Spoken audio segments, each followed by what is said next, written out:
Hey everybody, and welcome to Big G Outdoors. Today we're indoors and we're doing a little computer, little bit of, calculating, which us traditional guys ain't real big on. But sometimes you gotta do it. Now, almost everything that I'm gonna tell you today comes from the Dr. Asby's thoughts on FOC. So, everyone knows I just got the Bobbly Hunter and I've been tuning arrows and everything, and I'm using a 300 grain up front because I want a lot of FOC. So the first batch of arrows I made, I had the 300 up front, I had the collar, and it was Black Eagle vintage, and I cut them to 30 and a half, which is the shortest I've ever had an arrow, because I was trying to stiffen that spine because I had so much up front. And I was running my standard, 4-inch feathers. I mean, 4.5, I think. Let me measure real quick. They might be 5. 5-inch feathers. Yeah, that's mostly what I have. I only have 2 different kind of feathers. 5-inch and a 3-inch. So this arrow is shooting well, but the FOC is only 20%, which isn't bad for traditional. It's, a vintage, it's a Black Eagle vintage carbon shaft, 350 spine. So the total weight of this arrow is 693 grains at 30 and a half inches.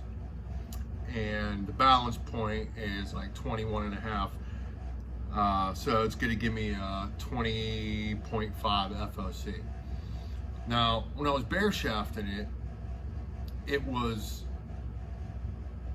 I was thinking, oh great, I got, it's flying perfect, everything, and it wasn't quite as heavy. So then I watched Dr. Ashby all the way through about making arrows. Now I've watched his stuff before about like FOC and that, but then I watched about making his arrows. And then I switched to this. It's the same exact arrow, the 300 grain up front, the collar, the Black Eagle vintage, but the difference is I did not put a wrap on. I did not use aluminum, which I did with this one, and I used 3-inch feathers. And also, if you see on his videos, he talks about the rocket cut, where he cuts them straight across and he adds this little turbulator, this little ring around here, which is just auto pinstriping. So, but that isn't the big difference. The big difference is the total weight in the FOC. So this one is 693 total weight and 20% FOC. This one, I come in lighter, which will give me better trajectory, okay? I am 655 total weight grains, and my FOC is 25.4%. So just by no wraps and using 3-inch feathers and a standard knock instead of a luminac, we cut down 40 grains of weight, and we bumped up our FOC 5.5%. So it went from 20% to 25.4%. And we dropped in weight from 693 grain to 655, just by those simple little things. Now, I know everyone's like, oh yeah, but the 5-inch helical, it gives me the flight that I need and everything. Let's take it to the range in slow-mo and check out the difference. I think you'll be surprised at how nice this arrow actually flies compared to that one. All right, let's take it outside. Okay, here we're using the arrow with the wrap that is 695 grains and also has a 20% FOC. And you'll notice it flies pretty nice.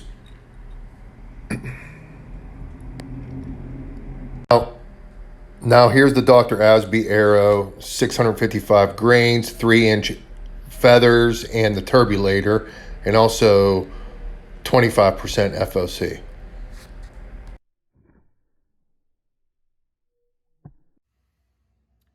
there you go, folks. I'm pretty sure I'm going to stick with the Dr. Asby, and not to mention he is a doctor, which is PhD, that is. And I'm pretty sure he did way more tests and studies and everything than all of us ever did. So if you want to check out his videos or his, you can find them all over the place, but I use Toughhead Broadheads, and toughhead.com has a link to all Dr. Ashby's stuff. And there's a really good video on there where he talks about building arrows and this exact thing with the straight cut off feathers, the little turbulator, the no cresting, very minimal using fletching tape instead of fletching glue, just a bunch of stuff. So I think y'all should check that out. But thanks for watching. Big G out the way.